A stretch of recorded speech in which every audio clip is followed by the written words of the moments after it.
우리는 지금 사순절을 보내고 있습니다. 사순절은 항상 수요일부터 시작을 하는데요. 그날을 보통 성회 수요일 또는 제의 수요일이라고 합니다.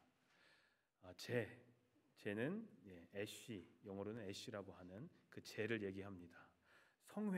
성회는 도대체 뭘까라고 의아해하시는 분들도 계실지도 모르겠지만 거룩할 성회, 제 회자를 씁니다.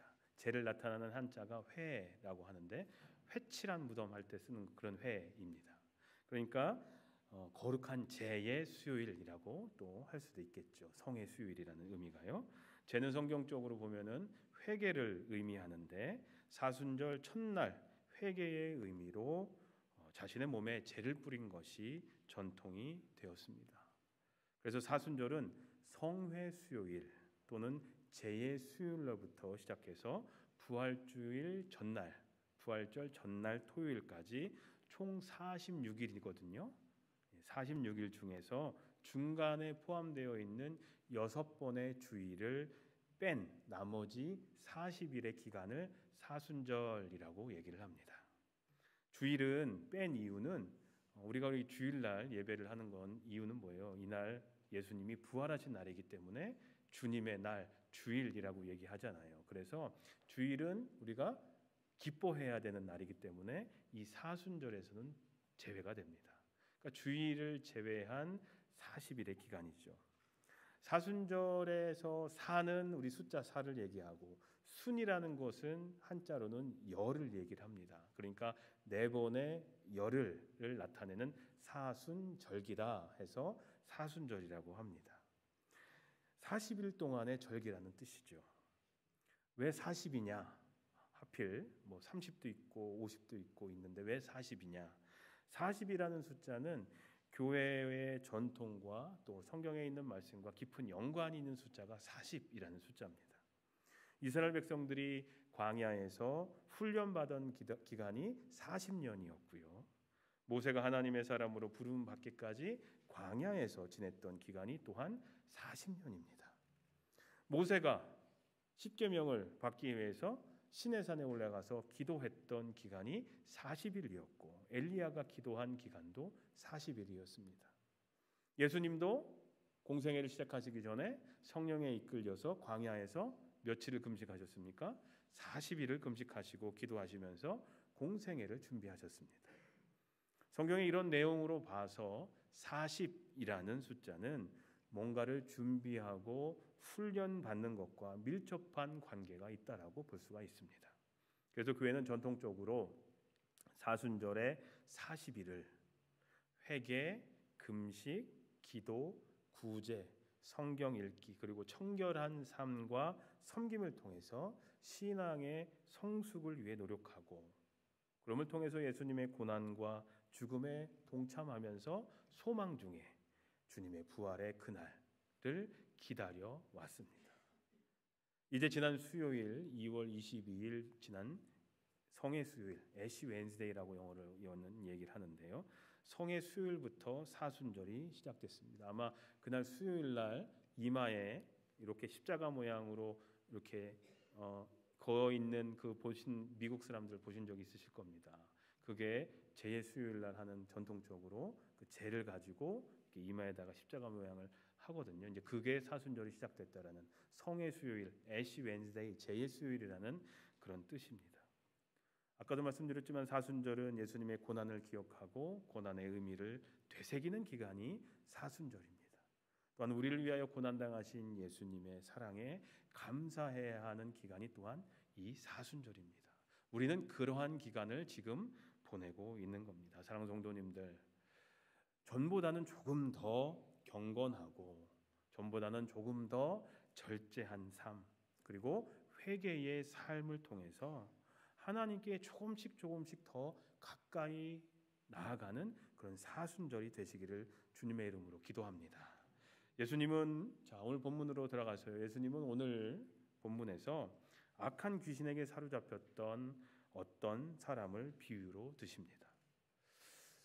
특별히 복음서를 읽다 보면 왜 그렇게 귀신 들렸다, 귀신에게 사로잡혔다 하는 이야기가 많이 나올까 하는 물음이 생길 때가 있습니다. 유독 복음서에 그런 얘기들이 많이 나오죠. 귀신에게 사로잡혀서 귀신 들려서 이랬다 저랬다 하는 이야기들이 많이 나옵니다. 그렇다면 성경에서 얘기하는 귀신이란 도대체 어떤 존재일까요? 귀신 하면 여러분들 머릿속에 뭐가 먼저 생각나십니까? 한국 사람들은 그거 생각나죠. 귀신 하면 흰 소복 입고 머리 길게 꺼뜨리고 이렇게 나타나는 그런 귀신을 생각하는데, 귀신이 미국에서 그런 귀신이 있습니까? 그러니까 우리가 만들어낸 이미지죠. 귀신이 그렇지는 않은데, 귀신이란 도대체 성경에서 뭘 얘기할까요? 이따금 사람들에게 다가와서 그들을 사로잡고 때로는 질병에 사로잡히게 하는 그런 존재일까요? 우리 요즘에도 얘기하죠. 병마. 누가 아프면 병마에 시달린다고 얘기를 합니다. 그것도 마귀하고 관련돼서 병마라고 얘기하잖아요. 그런 존재일까요? 그렇게만 하는 존재일까요? 귀신과 사탄이요? 아니죠. 오늘날 사탄은 그것보다 훨씬 더 교활하고 간교하게 인간을 지배하면서 하나님 나라 확장을 막고 자신의 나라, 즉 사탄의 나라를 이 땅에 더 확장해 나가려고 애쓰고 있습니다. 단순히 한 개인을 사탄이 완전히 사로잡아서 역사하는 것이 아니라 그 정도가 아니라, 성경에는 그런 경우가 많지만 지금은 그런 정도가 아니라 그것보다 훨씬 더 간교하고 교묘하게, 그리고 훨씬 더 아름답게 치장하고 훨씬 더 그럴듯하게 치장하고 사탄은 우리에게 나타납니다. 요즘 사탄이 제일 많이 사용하는 도구는 저는 유튜브라고 생각을 합니다. 유튜브를 통해서 얼마나 많은 잘못된 사람들의 분열을 조장하고 또 갈등을 조장하는 일들이 얼마나 많은지 몰라요. 믿는 사람들까지도 그렇게 나누고 갈라치고 하는 일들이 다 어디에서 일어나요? 유튜브예요. 여러분들 솔직히 유튜브에서 많이 영향 받잖아요. 한국에 갔더니 저희 부모님, 장인어른, 장모님도 유튜브에 많은 영향을 받으시는 것 같아요. 이런저런 얘기를 들어보면요. 여러분들도 마찬가지잖아요. 유튜브에서 어느 목사가 왜 이렇게 많은 선교사들이 많은지 몰라요. 유튜브에 들어가면 무슨 선교사, 다 선교사래요. 자기들이 다 목사래요. 그런 사람들이 막 얘기를 해요. 또 이런저런 얘기. 근데요, 잘 조심하셔야 돼요. 그걸 통해서 사탄은 우리를 교묘하게 바꾼다니까요. 만든다니까요. 그렇게 물들게 만든다니까요. 사탄은 광야에서 예수님을 시험했던 적이 있었습니다. 세 가지 뭘 가지고 시험했죠? 첫째는 물질, 둘째는 명예, 셋째는 권력. 이 세 가지를 가지고 예수님을 무너뜨리려고 했습니다. 그리고 여전히 사탄은 오늘도 이 세 가지를 가지고 우리를 끊임없이 시험하고 있습니다. 사람들 사이에서 일어나는 대부분의 갈등은 보통 이 세 가지로 다 종합할 수가 있습니다. 물질, 명예, 권력. 물질은 명예와 권력과도 연결이 되어 있습니다. 권력을 주려면 돈이 있어야 되니까 이 세 개는 다 연결이 되어 있습니다. 이걸 가지고 오늘날 사람들의 관계를 깨트립니다. 교회 분란도요, 이 세 가지 중 하나입니다. 내가 으뜸이 되고자 할 때, 내가 인정받고자 할 때 그 안에서 그런 일들이 일어나고요. 돈 때문에 또 그런 일이 일어나기도 합니다. 이민생활 하시면서 돈 꿔줬거나 이렇게 빌린 적 있으시잖아요. 사람과의 관계에서 돈이 끼면, 돈이 중간에 있으면 항상 문제가 생깁니다. 교회 안에서도 마찬가지예요. 그런 일들이 비일비재하게 일어나는데 바로 사탄은 그 약점을, 인간의 약점을 파고듭니다. 성경은 귀신들과 그 우두머리인 사탄은 온 세계를 지배하는 힘을 가지고 있다라고 얘기를 합니다. 요한 1서에서 사도 요한은 이렇게 증거합니다. 우리가 하나님에게서 났다는 것을 우리는 압니다. 그런데 온 세상은 악마의 세력 아래 놓여 있습니다 라고 얘기를 합니다. 그뿐만 아니라 사도 바울은 사탄을 이 세상의 신이라고 부릅니다. 고린도후서 4장에 보면 이 세상의 신이 믿지 않는 자들의 마음을 어둡게 하여서 하나님의 형상이신 그리스도의 영광을 선포하는 복음의 빛을 보지 못하게 한 것입니다 라고 얘기를 합니다. 사도 요한과 사도 바울의 증언에 의하면 이 사탄은 이 세상을 지배하는 악한 영이라는 겁니다. 그리고 이 사탄은 세상 사람들을 사로잡아서 하나님에게서 멀어지게 만들고 복음의 빛을 보지 못하게 만든다라는 겁니다. 우리가 이 세상을 살아가면서 이민 생활을 하면서 우리가 하나님으로부터 멀어지게 만드는 그 모든 것들이, 모든 종류의 소스들이 바로 다 사탄이 우리를 그렇게 만든다라는 겁니다. 하나님으로부터 멀어지게 만들고 하나님을 등지게 만든다라는 겁니다. 복음서에 보면 사탄은 많은 사람들을 사로잡아서 고통에 시달리게 했습니다. 누가복음 13장에 보면 한 여인이 사탄에게 사로잡혀서 허리가 굽혀서 조금도 필 수가 없는 고통을 당하고 있었는데요. 그 기간이 무려 18해 동안이나 그랬다라고 기록되어 있습니다. 그래서 예수님께서 그 여인을 고쳐주시면서 이렇게 말씀하십니다. 아브라함의 딸인 이 여인이 18해 동안이나 사탄에게 매여 있었으니 안식일에라도 이 매임을 풀어주어야 하지 않겠느냐라고 말씀하십니다. 예수님은 바로 이런 악한 영들, 곧 세상을 지배하는 사탄을 물리치고 사탄에 사로잡힌 자들을 풀어주기 위해서 이 땅에 오셨습니다. 그래서 그 사실을 보여주기 위해서 복음서에는 귀신을 쫓아내는 많은 이야기가 소개되고 있는 겁니다. 그런데 마가복음 9장에 이상한 이야기가 하나가 나옵니다.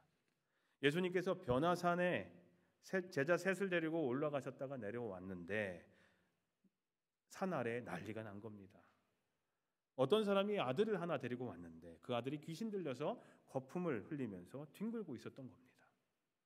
귀신이 그 아이를 죽이려고 여러 번 불 속에도 집어넣고 물 속에도 던졌다라는 겁니다. 그래서 제자들에게 고쳐달라고, 예수님이 안 계시니까, 예수님은 이미 산 위에 올라가셨으니까 안타까운 나머지 제자들에게 부탁을 했습니다. 근데 제자들이 못 고쳤다는 겁니다. 제자들이 귀신을 내쫓지 못했다라는 얘기예요. 그때 마침 예수님이 산 아래로 내려오십니다. 그 아이의 아버지가 말합니다. 예수님께 하실 수 있으면 우리를 불쌍히 여겨주시고 우리를 도와주십시오 라고 얘기합니다. 그러자 예수님이 그에게 뭐라고 말씀하셨습니까? 할 수 있으면이 무슨 말이냐? 믿는 사람에게는 모든 일이 가능하다. 그러자 이 아이의 아버지가 큰 소리로 주님께 외칩니다. 내가 믿습니다. 믿음 없는 저를 도와주십시오. 그러자 예수님께서 악한 귀신을 꾸짖으시면서 말씀하십니다. 벙어리와 귀머거리가 되게 하는 귀신아, 내가 내게 명한다. 그 아이에게서 나가라. 그리고 다시는 그에게 들어가지 마라. 예수님께서 그 아이에게 들어갔던 귀신을 쫓아내시고 그 아이를 깨끗하게 해주십니다. 근데 여기요, 한 가지 눈에 띄는 말씀이 있습니다. 예수님께서 귀신을 향해서 나가라 라고 말씀하시면서 끝내도 되는데 한 가지 말씀을 더 덧붙이십니다. 뭐라고 덧붙이셨어요? 다시는 그에게 들어가지 마라 라고 말씀을 하십니다. 나가라 하면 되는데 다시는 그에게 들어가지 마라 라고 또다시 말씀을 하신 거예요. 이 말씀의 의미가 뭘까요? 이것은 귀신에 들렸다가 귀신이 나갔지만 다시 그 귀신이 들어가서 고생하는 경우도 있었다라는 걸 얘기를 합니다. 귀신이 나가는 경우도 있지만 나갔다가 다시 들어올 수도 있다라는 거예요. 그래서 말씀하신 겁니다. 다시는 그에게 들어가지 말라. 그런 일이 있음을 아시는 주님께서 오늘 본문에서 말씀하십니다. 오늘 본문을 얘기하려고 이렇게 장황하게 말씀을 드렸는데 오늘 본문에서 이렇게 얘기하시죠. 악한 귀신이 어떤 사람에게서 나왔을 때 그는 쉴 곳을 찾느라고 물 없는 곳을 헤맸지만 찾지 못했다. 그래서 그 귀신을 얘기합니다. 그는 말하기를 내가 나온 집으로 되돌아가겠다 하고 들어와 보니 그 집은 비어 있고, 우리가 사는 집을 얘기하는 게 아니에요. 그 사람의 마음을 얘기하는 겁니다. 집은 비었고 말끔히 치워져 있었다. 그래서 그는 가서 자기보다 더 악한 귀신 7을 데리고 와서 그 집에 들어가 거기에 자리를 잡고 살았다. 그래서 그 사람의 나중 형편이 처음보다 더 비참하게 되었다라고 말씀을 하십니다. 악한 귀신 하나가 어떤 사람에게서 나왔습니다. 그리고 나온 그 귀신은 쉴 곳을 찾느라고 물 없는 곳을 찾아 헤맸는데 바로 광야를 헤매다가 찾지 못했다라는 겁니다. 그래서 혼자 얘기를 했습니다. 생각을 했습니다. 내가 나온 집으로 나온 사람에게 다시 들어가야겠다. 그래서 가봤더니 그 사람의 마음이 비어 있고 말끔히 치워져서 잘 정돈되어 있었다라는 겁니다.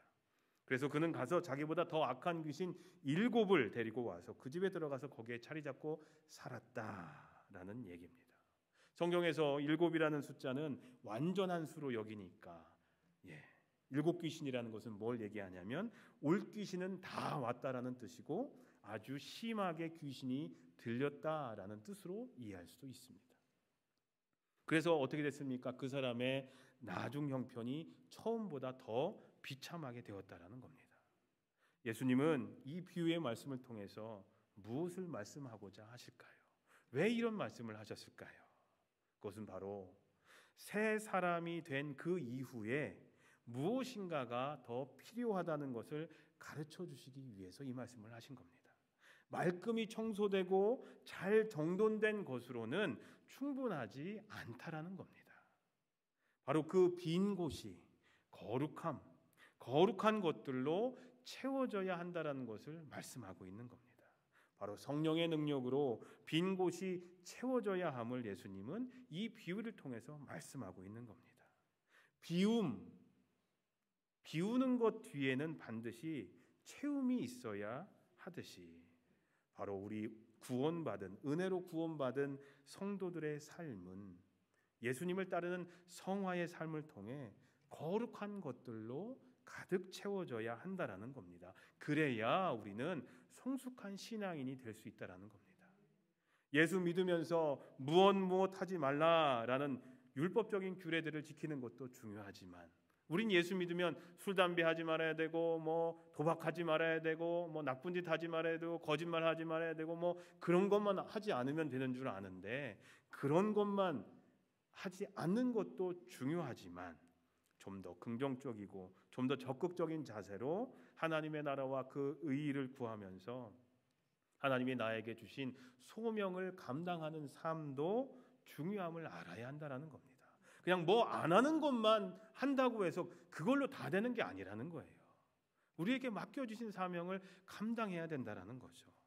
즉 무슨 얘기냐면 나쁜 습관을 버리는 것도 중요하지만 더 좋은 습관들을 가지기 위해서 부단히 노력하는 자세도 중요함을 알아야 된다라는 겁니다. 그래서 채움을 전제로 하지 않는 비움의 위험성에 대해서 예수님은 오늘 비유에서 말씀하고 있는 거예요. 채우지 않고 비우려고만 하면 큰일 난다라는 거예요. 우린 자꾸 뭘 안 하면 되는 줄 아는데 그걸로 전부가 아니라는 거예요. 동양 철학에서는 철저하게 비움을 강조를 합니다. 불교에서도 마찬가지예요. 그래서 비움 그 자체가 충만이라고 얘기를 해요. 그래서 명상을 통해서 자기 자신을 완전히 비우면 참 깨달음의 경지에 이르게 된다라고 가르칩니다. 그래서 자꾸 비워내라고 얘기를 해요. 나 자신을 내려놔야 되고 비워야 된다라고 끊임없이 얘기를 합니다. 근데 성경의 가르침은 그렇지가 않습니다. 자신을 비우는 것만으로는 부족합니다. 기독교적인 충만이란 완전히 비워진 그 상태를 말하는 것이 아니라 우리들의 빈 그릇이 신령한 거룩한 것들로 가득 채워진 상태를 충만이라고 우리는 얘기를 합니다. 즉 기독교적인 충만이란 우리들의 삶의 그릇이 우리들의 마음이 영원히 가치 있는 것들로 가득 채워져 있는 상태를 충만이라고 얘기한다는 겁니다. 자신을 완전히 비우신 예수님도 비움 그 자체에 머물러 계시지는 않으셨음을 요한복음은 이렇게 증거합니다. 요한복음 1장에 보면 말씀이 육신이 되어 우리 가운데 사셨다. 우리는 그의 영광을 보았다. 그 영광은 아버지께서 주신 독생자의 영광이며 그 안에는 은혜와 진리가 충만하였다라고 기록되어 있습니다. 예수님께서는 공생애를 시작하시기 전에 광야에서 40일 동안 금식 기도를 하셨습니다. 금식하며 기도한다는 것은 하나님 앞에서 자신을 비우는 신앙의 행위입니다. 아마 사순절을 시작하면서 여러분들 가운데서도 금식하시는 분들이 계실지도 몰라요. 근데 이 금식이라는 것은 남에게 보여주기 위한 것도 아닙니다. 바로 하나님 앞에서 내 자신을 비웁니다라는 그런 신앙 고백이 담긴 것이 금식입니다. 예수님께서는 40일 동안 금식 기도하시면서 철저하게 자신을 비우셨습니다. 근데 광야에서의 40일은 예수님께서 자신의 빈 그릇을 비운 그곳을 하나님의 능력으로 가득 채우시는 시간이기도 했습니다. 앞으로 사역을 하면서 하나님의 능력을 의지하여서 그 일을 감당하기 위해서 하나님의 신령한 거룩한 것들로 채우는 시간이 바로 40일 기간의 예수님의 광야 생활이었다라는 겁니다. 자신의 모든 것을 다 주시는 공생애를 사시기 위해서 자신의 그릇에 하나님의 은혜, 하나님의 진리, 하나님의 능력으로 충만하게 채우셔야만 했던 기간이 바로 그 40일의 기간이었습니다. 사랑하는 성도님들, 우리도 예수님처럼 이 40일의 기간인 사순절을 하나님의 은혜와 진리, 성령의 능력으로 충만하게 채우는 시간으로 삼아야 할 줄로 믿습니다. 무엇인가 평소에 하던 것을 하지 않는 것도 중요합니다. 아마 여러분들 중에는 셀폰 보는 시간을 좀 줄이겠다, 유튜브 보는 시간을 좀 줄이겠다, 드라마 보는 시간을 줄이겠다, TV 보는 시간을 줄이겠다, 금식하겠다, 말씀을 조금씩 읽어가겠다 하면서 이런 절제의 삶, 뭔가를 하지 않는 삶을 통해서 이런 사순절의 의미를 실천하시는 분들도 계실 겁니다. 하지만 더 중요한 것은 비워진 그 자리를 무엇으로 채우느냐, 어떤 거룩한 것들로 내 삶을 채우느냐가 더 중요하다라는 겁니다. 사순절 기간 동안 뭐 안 하는 거 좋습니다. 이제 인터넷 금식 이렇게도 얘기를 해요. 요즘에요. 안 하는 거 좋아요. 하지만 그럼 그 안에 뭘 채우시겠느냐는 거예요. 사도 바울도 하나님께 구체적으로 쓰임 받기 전에 자신의 그릇을 하나님의 은혜와 성령의 능력으로 채워야만 했습니다. 다메섹 도상에서 회심한 후에 사도 바울이 자기의 고향인 다소로 가서 머물렀던 기간이 얼마인지는 모르겠지만 성경학자들은 적어도 10년 이상이었을 것이다라고 얘기를 합니다. 우리는 사도 바울이 다메섹 도상에서 예수님을 만난 뒤에 바로 그 선교 사역을 했을 거라고 생각하지만 아닙니다. 10년이 넘는 기간이 있었습니다. 하나님께서는 사도 바울을 사용하시기 전에 사도 바울로 하여금 먼저 자신의 빈 그릇을 하나님의 선량한 것들로 채우게 만드셨습니다. 자신의 삶을 더 철저하게 비우게 하시고 하나님의 말씀을 더 연구하게 하시고 더욱더 신령한 은혜를 사모하게 하시고 기도하게 하시고 그로 하여금 더욱더 성령의 능력으로 충만함을 입게 하신 겁니다. 모세는 어떻습니까? 40년을 광야에서 하나님의 사람으로 쓰임받기에 합당한 모습으로 자신을 비우고 하나님의 능력으로 채우는 시간을 가졌습니다. 요셉은 어떻습니까? 자신이 당하는 온갖 고난과 어려움에는 분명 하나님의 숨겨진 뜻, 바로 섭리가 있다라는 것을 믿고 자신을 비우고 하나님의 때를 묵묵히 기다렸던 것입니다. 아무리 좋은 차라고 하더라도요, 가스탱크가 질이 좋지 않은 나쁜 가스로 꽉 차 있으면 그 차는 멀리 가지 못하고 망가집니다. 전 이런 차를 타보지는 못했지만 아마 여러분 중에서도 이런 차 타시는 분들 계실 겁니다. 그 레귤러 가스 넣으면 안 되는 거, 제일 싼 거 넣으면 안 되는 차 타고 계시는 분 계실 겁니다. 프리미엄인가요? 93인가 숫자가? 전 안 눌러봐가지고 잘 모르는데 숫자 높은 게 좋은 거잖아요. 좋은 질이잖아요. 그런 좋은 거 안 넣으면은 차가 상하는 그런 차들이 있어요. 좋은 차들이 그렇더라고요. 자, 레귤러 가스를 거기다 넣었어요. 그럼 망가지게 됩니다. 자, 그래서 그 탱크에 있는 가스를 다 뺐다고 생각해 보세요. 나쁜 가스를 거기서 다 뺐다고 해서 그 자동차가 굴러가는 것은 아닙니다. 어떻게 해야 되죠? 프리미엄 가스를 넣어야죠. 제일 비싼 거. 요즘엔 얼마죠? 3불 한 50점 하나요? 그 가스를 넣어야죠. 그래야 멀리 갈 수가 있습니다. 마찬가지로 우리들의 삶이 영원한 생명, 천국을 향하여 힘차게 달려가려면 우리들의 삶의 탱크에 담긴 나쁜 가스들은 모두 다 빼버려야 합니다. 질 좋지 않은 나쁜, 우리에게 좋지 않은 영향력을 주는 가스들은 다 빼내야 됩니다. 그리고 나서 어떻게 해야 됩니까? 질이 좋은 프리미엄 가스를 가득 채워야 합니다.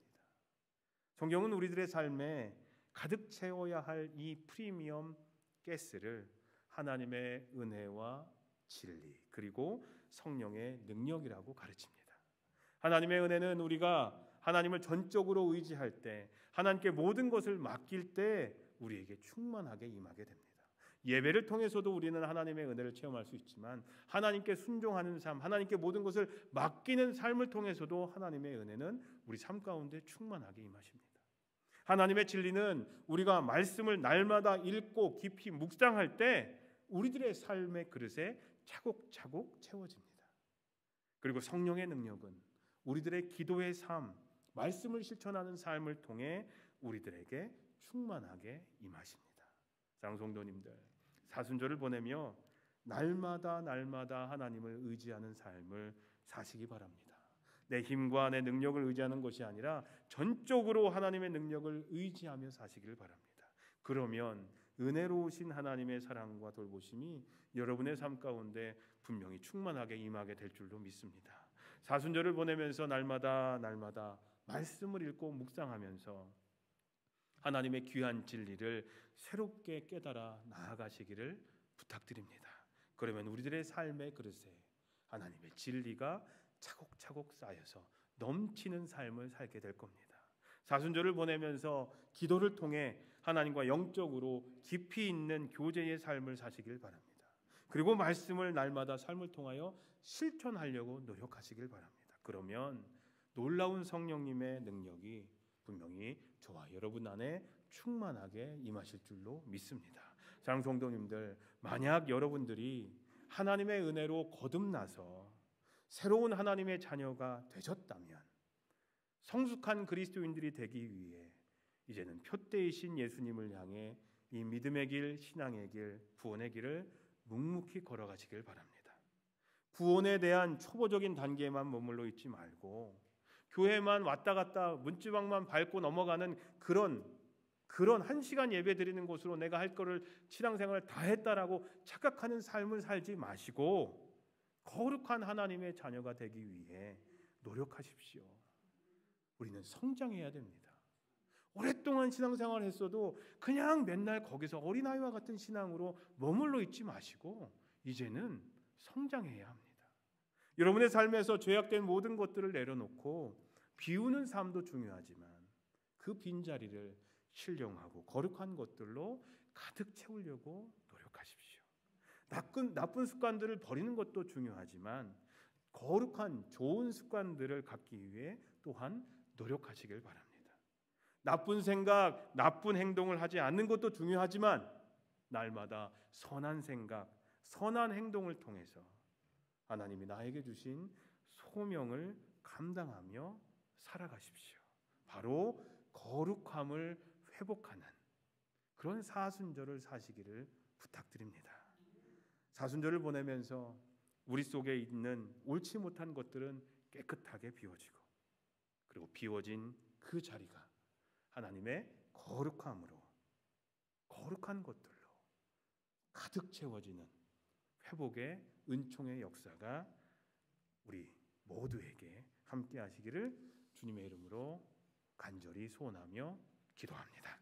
기도하겠습니다. 하나님, 저희의 죄악된 행동, 욕심, 고집, 습관, 생각들은 비우고 이제는 하나님의 거룩한 것들로 가득 채워지는 사순절을 보내게 해 주시옵소서. 하나님의 은혜와 하나님의 진리 그리고 성령의 능력으로 가득 채워진 저희가 세상을 능히 이기며 세상을 변화시키며 이 땅에 하나님의 나라를 일구는데 앞장서는 삶을 살게 해 주시옵소서. 하나님, 40일간의 사순절을 보내며 거룩함을 회복하는 시간이 되게 해 주시옵소서. 거룩한 것들로 채워진 삶이 되게 해 주시옵소서. 예수님의 이름으로 기도합니다. 아멘. 이 시간 하나님께 봉헌하는 시간 갖도록 하겠습니다.